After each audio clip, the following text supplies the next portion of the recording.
백기종 전 수서경찰서 강력팀장 그리고 최단비 변호사와 함께 짚어보겠습니다. 안녕하십니까? 네, 안녕하십니까? 안녕하세요. 국내 언론에 이렇게 많이 보도가 되지는 않았습니다만 네. 이제 한국인이 용의자다라니까 좀 달라진 거거든요. 그렇습니다. 어떤 건지 간단하게 좀 설명해 주시죠. 지난 23일 오전 10시 반에 그 도쿄에 있는 야스쿠니 신사라고 아마 우리나라 국민들도 다 아시죠. 그 남측 화장실, 남자 화장실에서 폭발음이 들렸는데 경찰이 현장 출동을 해보니까 화장실 그 벽하고 여기에서 이제 폭발음이 난 곳에서 불에 탄 흔적이 발견됐습니다. 예. 그래서 결국 수사를 시작을 했는데 한국인 전모 씨 27세죠. 공군 부사관 출신이라고 해서 공군 부사관으로 6년 정도 근무했던 사람입니다. 예.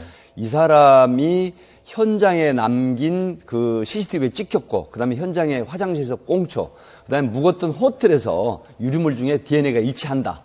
이렇게 돼서 용의자로 특정을 했는데 지금 이분이 다시 또 재입국을 했어요. 예. 일본에. 예. 그래서 이게 굉장히 미스터리하다 그랬는데 결국 일본 언론은 그 수화물에서 전모 씨 수화물에서 역시 그 배터리 또 폭발 그 기폭제에 사용되는 재료들이 발견이 됐다라고 하는데 일본 경찰은 현재 여기에 대해서는 이런 방구 지금 브리핑이 없습니다. 예.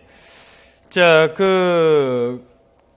잘했다, 잘못했다, 이런 얘기를 아직 나눌 때는 아닌 것 같습니다. 좀 더 일본 경찰의 수사를 지켜볼 필요가 있는데, 하지만 경찰 수사가 이제 시작 단계인데, 벌써 일본인들한테 감정을 가장 자극할 수 있는 사건이기도 하거든요. 근데 한국 사람이다, 얼굴 봐라, 신상 알려주겠다. 이거는 너무 앞서가는 것 아니냐는 거죠. 어떻게 보십니까? 그렇죠. 왜냐하면 무죄 추정의 원칙이라는 것이 있습니다. 지금 이분 같은 경우에는 아직 제대로 이 한국분 같은 경우에는 아직 범인이다라고 확정된 건 아니거든요. 가장 유력한 피의자인 거죠. 그리고 우리나라 같은 경우에도 이제 정말 좀 사회적으로 심각한 문제를 일으키는 범죄인에 대해서는 미리 신상을 공개하고는 있지만 그 신상을 공개할 때에도 거의 100% 수사 결과 확실한 범인이라고 되었을 때 보통은 이제 얼굴을 공개하고 있는데 특히 이번 같은 경우에는 혐한 논란도 있고 우리나라와의 문제도 발생할 수가 있는데 아직 100% 확실한 범죄라고 볼 수 없는 피의자에 대해서 얼굴을 공개했다는 것 자체가 충분히 문제를 제기할 수 있는 부분이라고 생각합니다. 예.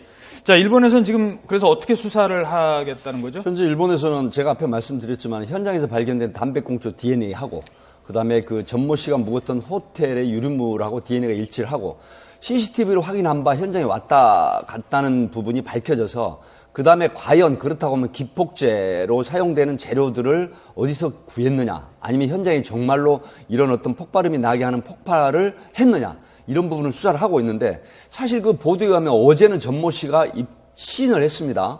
시인을 했는데 변호인이 이제 선임이 되면서 전면 부정을 하는 그런 상황으로 있습니다. 자, 그래서 지금 오늘 검찰에 일단 일본 경시청에서 검찰에 송치를 한다고 합니다. 예. 자, 이렇게 되면 일단 일본으로 가 있기 때문에 일본에서 수사를 받겠죠. 그러면 앞으로 남은 재판 과정 그리고 그거와 관련된 어디서 처벌을 받고 어디서 재판을 받고 이런 것들은 어떻게 진행이 될까요?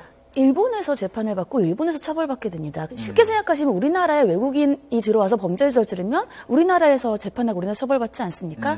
이거 같은 경우에는 일본 내에서 일어난 범죄이고 일본과 관련된 피해가 발생했고 다만 그 피의자가 외국인일 것뿐이기 때문에 자국 영토 내에서 발생한 범죄는 자국이 법에 관할권을 가지고 처벌한다는 원칙이 있습니다. 그래서 일본에서 계속해서 수사를 받고 처벌이 될 것 같은데 다만 그 수사 절차 과정에서 아무래도 이제 우리나라와의 문제가 혐한 논란으로 불거지면 문제가 발생할 수도 있으니까 예. 제대로 된 절차를 거쳐야 되는데 제가 아까 잠깐 자막을 봤을 때에는 변호인의 상시 입회가 지금 거부되었다, 허가가 되지 않았다라고 나오거든요. 근데 예. 일본법에 대해서 정확히 제가 알고 있지는 않지만 우리나라 같은 경우에도 수사 단계에서부터 변호사가 계속해서 입회할 수 있는데 왜 입회가 불허됐는지에 대해서는 좀 궁금한 면이 없지 않습니다. 알겠습니다.